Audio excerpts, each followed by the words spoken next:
It's the Bob Baffert Barn Exodus and the Risen Star Stakes.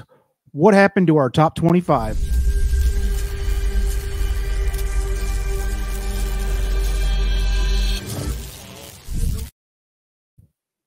What's up, fam? Ladies and gentlemen, it is your boy El Hombre with Matthew DeSantis joining aboard. We have done this the last couple months here and there.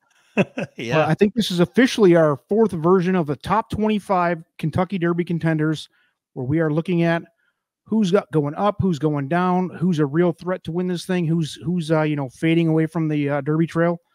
And we just come off the Risen Star Stakes, which was pretty debatable as to how much equity you're going to put into, any of those horses that were in that race to be up in the top few. But we'll get to that in a moment here.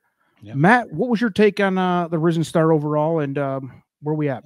Yeah, I think the more we seem to think each week is going to make the picture more clear, it actually ends up getting a little bit more muddied. It feels like that nobody is really standing out, that a lot of horses that you kind of were like, meh, end up winning. And so it just has, and then now you have the Baffert Exodus that you teased at the beginning. The final injunction seems to have failed, and now you're seeing horses being transferred to Tim Yakteen, to Brittany Russell. You're seeing people, taking on some of Baffert's horses. So things are starting to take shape, but it still is a very unclear picture, I think. Absolutely. One of the worst, as far as clarity goes, in the last few years, for sure. Yeah. Which could make for a great Derby Trail and great betting races along the way here, which I think we have seen here, because you're getting some big prices. We're getting some unknowns kind of showing up. But let's just jump right into the top 25 here. Yeah. At number 25, Jace's Road, who was off the list last week, barely, has been a part of our lists several times. It's a Brad Cox horse. It's listed as Todd Pletcher there. We're going to have some admin discussions with the interior office team here, but a quick correction on that. So Jace's Road's coming off a fifth at the Southwest Stakes, but has had great speed figures at times in the past. Matthew, why is Jace's Road still in our top 25 in your opinion? I think probably because of the way Sun Thunder ran second at the Risen Star. Sun Thunder ran fourth at that Southwest. Jace's Road just doesn't like the slop, and the two worst performances this horse had were in really sloppy, wet conditions. Sun Thunder showed that coming back from that Southwest, running really well at the Risen Star. I think there's a reason to expect Jace's Road. You give this horse another shot to see what it can do. The question is, where's this horse going to run? I just don't know, because he's not in this week's Rebel. Is he really waiting all the way until the Arkansas Derby? Is Cox going to ship him up to New York? I just don't know where he's going to go next. All right, let's move up to number 24, Confidence Game, who is running this weekend at the Rebel, which is the first of, I believe, 5 horses in our top 25. So this Rebel Stakes is looking like a sexy little betting race, if nothing else. And if you got a favorite in here, I think we can send the bankroll on it, because there's going to be some prices involved, because there is a lot of clout in this one. Confidence Game is the first one by Candy Ride out of the Keith DeSormo tent. What are we doing on Confidence Game? Because he is coming off third at the Lecomte, but I'm going to be honest, looking a lot better, because the two that beat him in that race were Instant Coffee and 2 Phils, who are starting to garner a lot more respect as we get into the season here. Yeah, I think the question with Confidence Game is just a matter of pace, and does he need the lead to win? And if he does, I'm just not he may be distance compromised a little bit. One of the things, he finished third at that Lecomte, but was losing ground the last furlong. So I think, there's reason to suspect he's been running halfway decent against other horses. And within this crop, he absolutely is worthy of the 24th selection, I think, and 24th placement. But I still think there are a fair amount of questions about him. At 23, we have Pletcher's Uncle Mo sired entry, Kings Barnes, who's getting a lot of buzz around the industry. I think maybe under the radar, maybe not. Depends on who you're listening to, I suppose. But Kings Barnes, winner last time out, putting up speed figures that are comparable to just about anybody else in this Derby Trail. Yeah, he's his last couple out, right? Yeah, absolutely. No, 2 for 2. Maiden, very impressive maiden win, very impressive allowance win.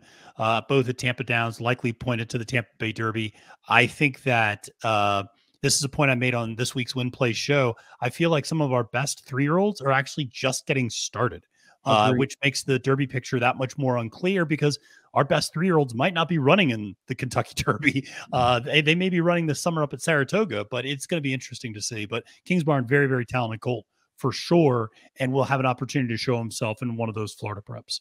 And it really makes the futures look super interesting because if you are committed to a horse right now, I think you're going to get a big price on a lot of them. I know you were complaining about the 11-1 Derby future on the filly that we won't mention. Yeah, Hoosiers filly. Yeah.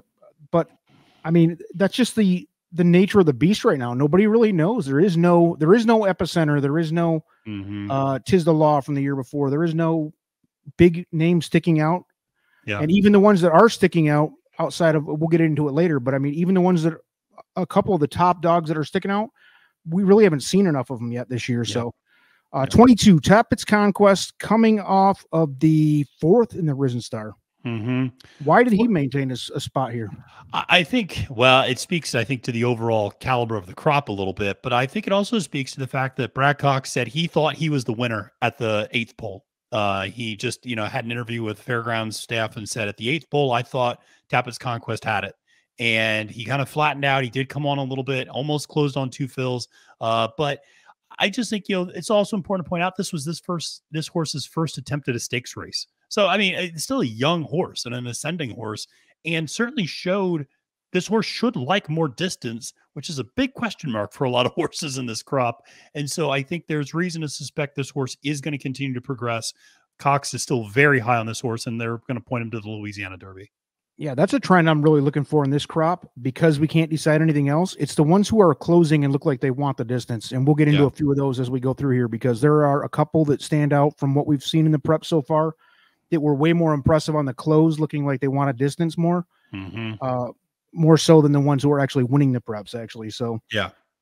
Moving along, 21, Sun Thunder, 2nd in the Risen Star, and he is new to the list. I think he may have been on our first initial top 25 list a few weeks back, but the Into Mischief Kenny McPeak joint got up there and disrupted a lot of people's trifecta there. He did indeed, mine included.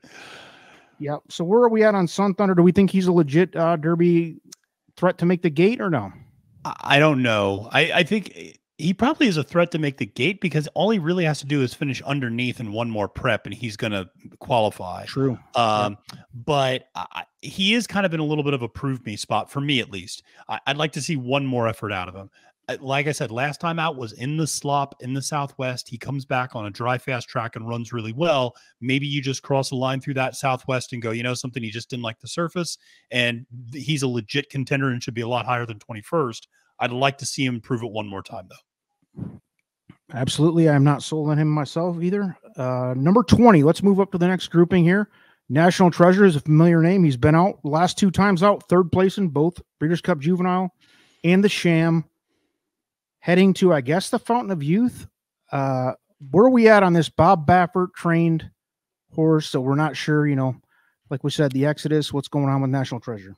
Yeah, not really sure where National Treasure's headed next because it's not come out yet where he's going to get transferred to. And obviously that's going to have a huge impact on where he ends up getting placed. He is working regularly, posted a 1:0, a minute flat, or a minute and 4, I should say, work on Sunday. That followed up a bullet 6 furlong work the week before. So he's ready to roll whenever he gets transferred and wherever they decide to eventually run him.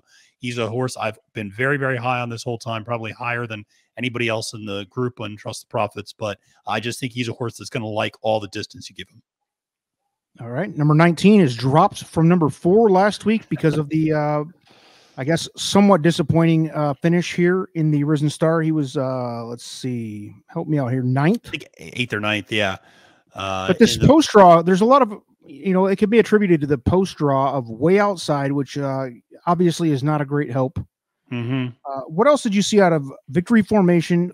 It seems like we all kept him on the top 25, maybe to see a second look at him in a big race, but yeah, it sounds like he's probably off the Derby trail, and that Brad Cox seems to indicate that he's more of a Pat Day mile horse, that maybe he's just a one-turn miler. And you're right, that post position did him no favors. The fact there was significant speed with Determinedly and Harlow Cap to his inside. Cox said, they kind of wanted to see if he could rate. That didn't work out. And so like I said, I think he's just distance limited and certainly pace compromised, but a good horse, but maybe just more of a 1-turn mile horse. All right. That's good information. Maybe he drops off of our list next week, considering that. 18 Practical Move out of the Yak Teen joint, targeting the San Felipe, I believe. What do we have on Practical Move? He's super fast. He's continuing to work out great. He is if you want to think about it, he is an organic Yak Teen horse. He is not a transfer from someone else to Tim Yak Teen. So he is a true Yak Teen horse. And I think he's got the goods. I mean, he won the Los Alamitos Futurity, but that's been a while ago. So he's going to be coming off the bench. It's been a 2+ month layoff for him. So we'll see how he ends up running off the bench, but it seems like he's got maybe 1, maybe 2 preps left, but it'll be interesting to see how he runs out in that Southern California circuit. All right. Number 17 is my first installation of who I think is actually alive in the chance to win the Derby, not just to make the gate, but to win the Derby. And if you're a futures person, I think Hijazi is probably live. I haven't looked at the odds recently, but Hijazi is the Yak Teen barn as well. Looking at San Felipe, this horse at number 17 has posted some of the biggest figures speed-wise of anybody in the crop here. Now again, we are in the California Tour where he hasn't earned any points yet. We will see what happens. Probably going to be where are we looking at him for the San Felipe as well, I think. So what do you think on Hijazi? Because I really like Hijazi. I like your point, and I somebody online, I forget who it was, but somebody made this point earlier, which is a lot of these Derby contenders are more kind of mid-pack or coming from the back horses. We've not seen any great early speed horses that could have gone to the lead and can sustain it routing. And Hijazi has that potential because Hijazi actually has great speed. And it's possible that you see Hijazi and maybe he's the one, he's the horse that you go, wow, he can get on the lead, control the pace, and he has enough left in the tank at the end. There's a lot to be excited about with him. I know Baffert was very, very excited about him. I was a little surprised he got transferred, but I'm not surprised it was to Yak Teen because I don't think Baffert wants to let Hijazi very far out of his sights, and it won't be being just right down the road in Tim Yak Teen's barn. Yeah, Yak Teen was the exodus for all of Baffert's best horses last year, so it makes sense. 16 Rocket Can is your Holy Bull champion. I have my doubts on this horse. I do feel like that was a pretty weak field. So and that's not to take away. He won his points. He's probably most likely going to make the gate. I mean, like you said on an earlier horse, if he hits the board again, he's probably going to make the field. Yeah. What are your thoughts on Rocket Can? Does he deserve to be higher here? I mean, he did win the Holy Bull. I think he's probably properly placed. I think 16 is a reasonable place to put him because I think you're right. You got to pay respect to the fact he won the Holy Bull, but it wasn't an overwhelming number. It was an 82 Beyer speed figure, a horse that we're going to talk about later who won the Risen Star, posted an 87, which is also not very overwhelming. But the thing about Rocket Can is that was also his first race off the bench. So, maybe there's a little bit of progression next time out. He is back on the work tab, I should point out, from after that Holy Bull. So that seems good. Does seem like he's probably pointing more towards the Florida Derby at this point than the Fountain of Youth coming up in just a couple of weeks. All right, let's move into the top 15 now. And we get our second of 5 Rebel Stakes entries with Reincarnate. And correct me if I'm wrong, this is also moved to the Yak Teen barn now. We have just got moved. Yeah. So just got moved. Apologies on that one. But Reincarnate by Good Magic going into the Rebel this weekend. We have him at 15, and he is the winner of the Sham Stakes. What else do we know on Reincarnate? So he's been working out with National Treasure. They're workout partners, and they've been going stride for stride with each other.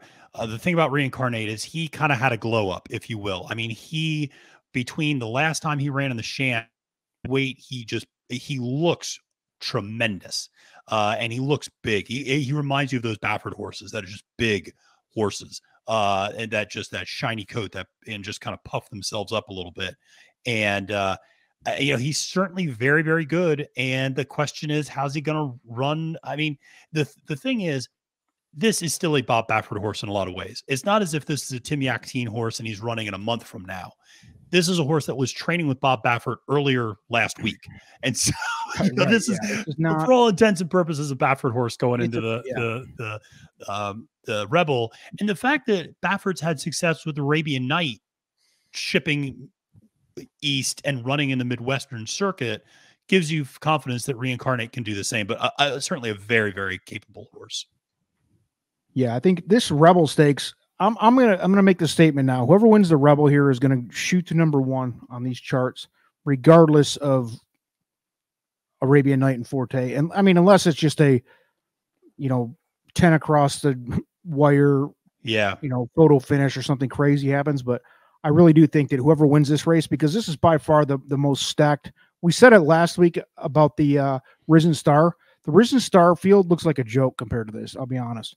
And so does every other stakes Derby prep race to this point, because this is legit 5 top 25 horses in this one. Yep. So absolutely. Litigate, number 14. This horse is coming off the Sam F. Davis Jr. win. Yeah. Again, not mind-blowing authority on the victory. I don't think anybody walked away from that saying, wow. But what do we think on Litigate? Yeah, I'm not that high on Litigate. I actually think Kings Barnes is the better horse that's in Tampa for Todd Pletcher. And if they run against each other in the Tampa Bay Derby, I'd gladly take Kings Barn over Litigate. Much like Rocket can. You have to pay the horse respect. The horse won a Derby prep race, got those points. But if you go back and rewatch that race, every single one of his main competitors had a terrible trip. And so he didn't have to really beat that much to win that race on that Sam F. Davis day. So I'm a little hesitant to embrace Litigate. He's a little bit lower on my list, but like I said, you got to pay him respect for at least winning. Number 13, Red Route 1, also in the Rebel Stakes this weekend. He's the one, if you remember, closed with some major authority. And to look at what's happened since then, he closed hard on Arabian Night, who was, I mean, I think we've discussed this before. He's put out the best, the most inspirational ride of 2023 out of anybody in the top 25 has been Arabian Night. Yeah. And Red Route 1 was closing in nicely. Not to say that he would have beat him no matter what the length of the race was, but he was definitely looking good and looking strong at the end of that race. Yeah. No, he was. And the Rebel actually shapes up pretty well for him. And I should say that he is a gun runner for Steve Asmussen. And Red Route 1 he's a horse that's going to have a lot of pace, I think, to run at again in the Rebel. And that's the way it's kind of work for him. He's a little bit pace dependent, which is concerning in that if he gets into a race where there may not be a lot of pace, what happens? He does seem to give himself a lot to do. He does not win a lot. And so those are concerns to have, but he just feels like a horse that might be a little bit higher on this list that we'll talk about in a second. A horse that's just bound to finish underneath in all of these prep races and just rack up Derby points. And he feels like a sure bet to be in the starting gate at the Kentucky Derby. Yeah, I think I have a feeling who you're talking about. And apologize for the admin mistakes here. Again, we will make sure that the staff is scolded and potentially fired for their mishaps on this top 25 PowerPoint presentation here. But yeah, we're doing our best here. Number 12, Blazing Sevens by Good Magic, Chad Brown. This horse has what are we doing with this horse? Because there's not a lot out there, is there? I mean, well, he has been working for 5 straight weeks. He is pointed towards the Fountain of Youth, and he should be in pretty good shape for that Fountain of Youth. He recorded a 102 and 4.5 furlong work on Saturday. It's his 5th consecutive weekly work. So, he has not run since a 4th place in the Breeders' Cup Juvenile.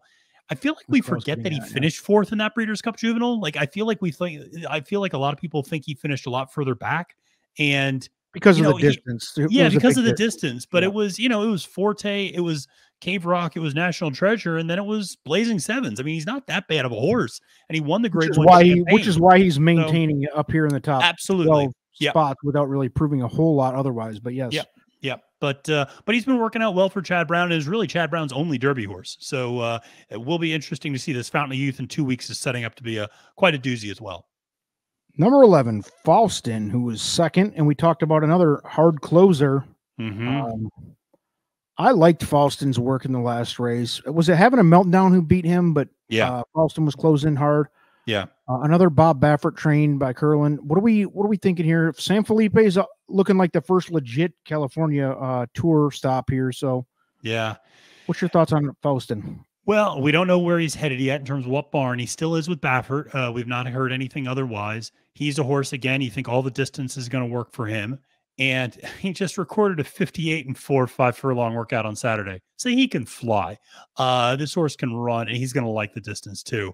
So I'm excited to see him at the San Felipe. I have a feeling he's one that could be a really big riser once we see that, because we could say, oh, this is the one who's got the goods. But we'll have to wait and see where he ends up going. Makes me think he's probably going to stick with Yaktine or McCarthy, since they're going to be pointing towards him in that California circuit. All right, let's move to the top 10. And number 10, Cave Rock, who has been obviously the second place finisher in the BC Juvenile, has been on the radar for everybody here for weeks and months. Second to Forte in that race.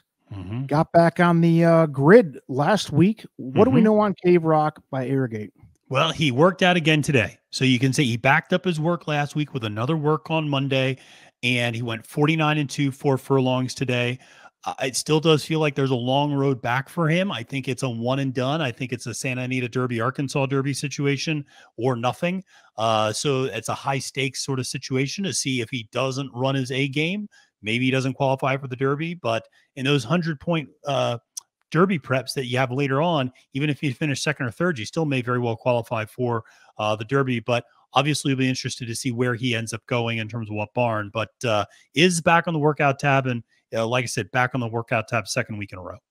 Yeah, it really depends on what the connections are. Their goals are, because a lot of connections, especially people who are like a big groups, they want a Derby horse, and other groups they want a horse that can go to the Saudi and the big money races later on as a 4 and 5 year old. But anyhow, Cave Rock, we'll see what happens there. It's an interesting horse that has a lot of high end. Number 9, Angel of Empire, is new to the list. This is your winner of the Risen Star. Unimpressive speed figure, like we discussed earlier, but again, got it done with a big field. Kind of off the radar as far as definitely not one of the top few choices in that betting race. What do we have on this number 9, Angel of Empire? I think you summed it up best. 87 buyer speed figure, kind of took advantage of the fact the pace collapsed up front, had the perfect setup. Does seem to like the distance. Wants all the distance. Cox even said this afterwards. This is a horse that will only get better the more he runs. Should like a mile and an eighth. Did like a mile and an eighth. Should like a mile and a quarter. So in that regard, he's a legitimate Derby horse. I should mention Pennsylvania bred for all those Smarty Jones fans out there. And so, there is something to like there. Brad Cox, very non-committal about where he's going to go next. Potentially Arkansas, Louisiana, or the Bluegrass. So very open in terms of what's next for Angel of Empire, but does seem to be maybe a little pace dependent, but another horse that we talked a lot about question marks for whether horses can do the distance. No real question marks for Angel of Empire. Can absolutely do the distance. Number 8, Two Phils, is the horse that I think you were alluding to earlier when you said about the not super bounce off the page type speed. Not bounce off the page results, but just solid, consistent, heading to the Wood Memorial, according to my notes. And Two Phils, number 8, who's coming off the 3rd place finish at the Risen Star. What do we have on Two Phils? The source is going. I think we can both say he's going to be in the gate. I have a hard time thinking he's not going to be in the gate at this point. He's got a fair amount of points, and he's really all he needs is like one more 3rd place finish, and he's in for sure. And he's just my type of horse, which is he's an honest runner. He always shows up. He's going to give you his best effort. It may not be good enough to win. It's probably not going to wow you, but you know what? It's gonna hit the board, and it's gonna keep cashing checks for this connection. He kind of reminds me of a little one of your favorites named Simplification. Well, he does. I have a type, and before that it was Midnight Bourbon. And there's, I have a type of horses that just run honest, run hard, but always come up a little bit short. But to your point, a lot of these horses on the list, maybe they make the gate, maybe they don't. I know Two Phils is making the gate. So for that reason, that's why he's number 8 on the list. Do I think he's a contender to win? No, I'd much rather bet on Hijazi, to your point, to win the Kentucky Derby. But to be in the starting gate, I don't know if there's a better bet than Two Phils. And I'm going to say that Hijazi, I think he was at 17 for us, is still my favorite to win out of our list, our consensus list here. Is still my favorite to win if we're forced to pick a win bet. But yes, as far as making the gate, 2 fills, definitely feeling comfortable with him making the field. Number 7, Giant Mischief, has a lot to prove this weekend at the Rebel. First of all, like we said, there's 5 of our top 25 in this race. What do we speculate Giant Mischief could go off at odds-wise this weekend? Have we seen it? No, we've not seen the morning line yet, and I think that another horse that's a little bit higher on this list actually is also in this race, Verifying. Yeah. And that's going to keep Giant Mischief's price, I think, at a pretty reasonable level. I think the fact that Red Route 1 is in this race, Reincarnate's in this race, I think you could get a decent price on Giant Mischief. This is going to be an awesome betting race. Yeah, I think you could get a nice price on this horse because people are going to look at that second at the Springboard Mile and go, really? Second at the Springboard Mile? But if you watch that race, you know why he finished second, because he blew the brake. And he's been working out alongside Verifying. A lot of reports are suggesting Verifying's kind of a little bit better, but Giant Mischief, very, very capable horse that I like a lot. And a horse that demonstrated if plan A doesn't work, he can still run well running plan B, something that did not happen for Hoosier Philly this past weekend and didn't happen for Victory Formation and a lot of other horses at the Risen Star. True story. Moving on to number 6 here, Hit Show, which I would kind of group together with a couple of the others we've had in the last couple of pages here on this PowerPoint, is the winner of the Withers, right? Heading to the Wood Memorial, but the win was kind of lackluster as far as speed figures. Did not do anything dominant looking. Just got it done, which again, we can't take that away, but did not have the gloss you hope to see of, like, and I keep mentioning like an Epicenter or a I don't know who from the last couple of years. There's been so many that shined in those spots. Sure. And I don't think we've seen that out of anybody, which is making this, I wouldn't say more difficult. I think it's actually more fun to watch, because we're sitting here looking at horses like Hit Show and we have no idea whether this horse is legitimately going to be in the Kentucky Derby, discussion for win, place, show, and that whatever. But it's wide open. It feels like it does. I think he said it the best. Recorded in 91 buyers in that Withers, beat Arctic Arrogance, who's an okay horse, I think, by about 5.5 lengths, and look good up there. But that's a really weak New York prep field right now, so it's hard to really take too much out of that. But Hit Show is kind of the beneficiary of other people just kind of looking meh. You just kind of keep moving him up the list because he's a little bit of a known quantity, at least. There's a bunch of those. So yeah, it is. So that's where he is for now. Maybe that changes in the near future. Top 5. Let's go. Yep. Tapit Trice ran last weekend, 2 weekends ago, whenever that was, 2 weekends ago, I guess. Yep. Big speed figures, big impression. Didn't run against anybody known. So that's the downfall of that. Did have a big speed figure, one of the best out there. I love Tapit Trice, and this is my second of my if I was going to do futures, which I'm not. Yeah.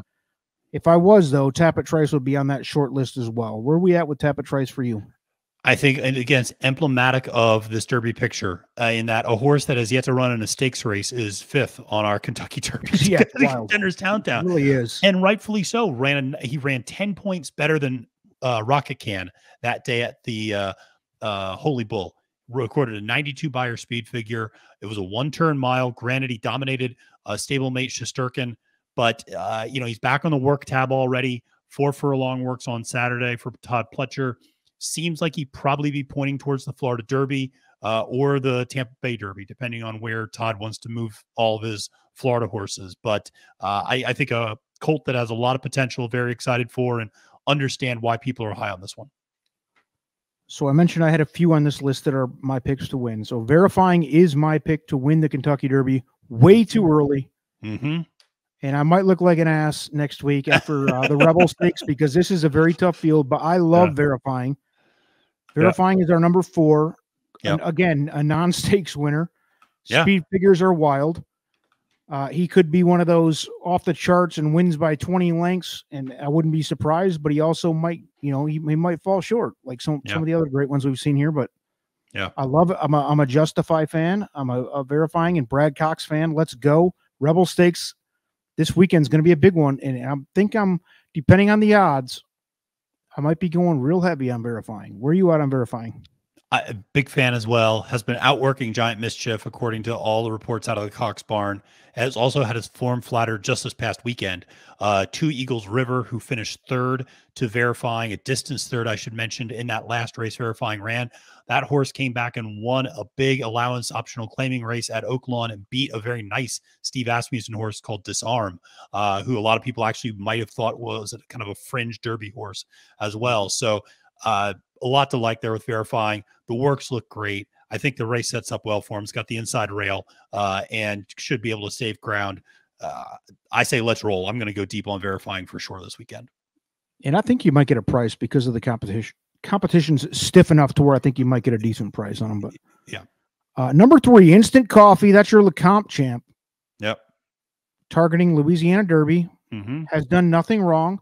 Mm-hmm. Personally, I think he's just a little bit below those last couple of horses we covered, just based on the ceiling. Mm-hmm. But as far as the floor goes, the floor is probably higher. So I think that makes sense that he's number 3 here. Instant Coffee. Where are you at on Instant Coffee? Kind of the same. I don't think he's a win contender at this point, but I think he's a strong, candidate to hit the board maybe at the Kentucky Derby. I think he belongs certainly in the top 5. He's done nothing wrong, to your point. He is a little bit of a grinder. He comes from the back. He might be a little pace dependent. He's not super flashy, but there's a lot of things to like about Instant Coffee and that he gets it done. He gets his nose down. He's won 2 graded stakes races the last 2 times out, which is more than just about any other horse in this field can say. So, he's a proven commodity. Now, a Bolt Doro baby, can they get a 1 1/8? Can they get a 1 1/4? We'll see. The 1 1/16 has not been an issue, but as they continue to stretch out, something to keep in mind.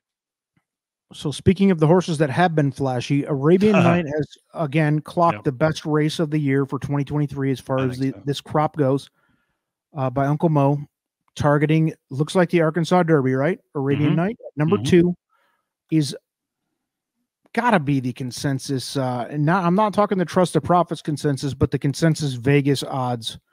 I don't know. I mean, to me, it's a toss up. You can throw these top 5 under a blanket for me. That's why I don't bet futures much, because, out of this top 5 you're looking at right now, I think only 2 or 3 of them will make the field just due to, the consequences of racing over months. Sure. So Arabian Night, how high are you on Arabian Night? Very high. So he's number 1 on my list, actually. And I would expect for him to get transferred to Rudy Brissett. A lot of people have pointed out that Rudy Brissett was very hands-on in helping Baffert out with Arabian Night and that Southwest Stakes. Baffert and Rudy Brissett have a pretty good relationship. Would not be surprised if this horse transfers to Brissett's barn to stand at Midwest Circuit. And Arabian Night, though, super impressive that in that Southwest Stakes, and only looks better the way that Sun Thunder came back out of that race to finish second at the Risen Star. It's hard to have a negative check mark against Arabian Night at this point. Yeah. Number 1, who has been number 1 consensus since the Breeders' Cup Juvenile Championship in November, is Forte, headed to the Fountain of Youth. Just give us a brief synopsis on Forte's recent works. What's happening there? Because there's a lot to be said. There's a couple others that maybe you could talk about the ceiling being higher, but where are we at with Forte? So Forte, I mentioned last week, had several lackluster workouts. Well, he came back. Todd Pletcher might have heard me. Maybe they're listening.